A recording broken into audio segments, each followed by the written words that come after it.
কিভাবে বুঝবেন যে আপনার মধ্যে অহংকার আছে? একদম ইম্পর্টেন্ট, এটা মনে রাখবেন। আপনি এখনই বুঝতে পারবেন যে আপনার মধ্যে অহংকার আছে কিনা। ধরেন আপনি একটা খুব সাদাসিধে সাধারণ পোশাক পরে বাইরে বের হয়েছেন, আপনি চিন্তা করতেছেন যে আমাকে কি গুরুত্বপূর্ণ কোনো লোক দেখে ফেলবে।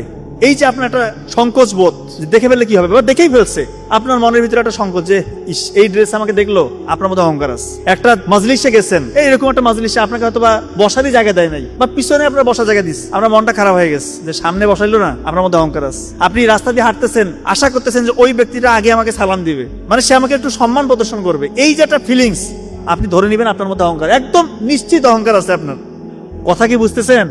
এগুলো দেখেই আপনি বুঝতে পারবেন যে আমি লোকটা আসলে অহংকারী নাকি নিরহংকারী। আপনি দেখেন যে আপনি কতটুকু কি আছে। অহংকার থাকলে তার সুনিশ্চিত পতন, আর অহংকার যদি কেউ থাকে সে জান্নাতে যেতে পারবে না। এটা রাসূলুল্লাহ সাল্লাল্লাহু আলাইহি ওয়াসাল্লামের কথা।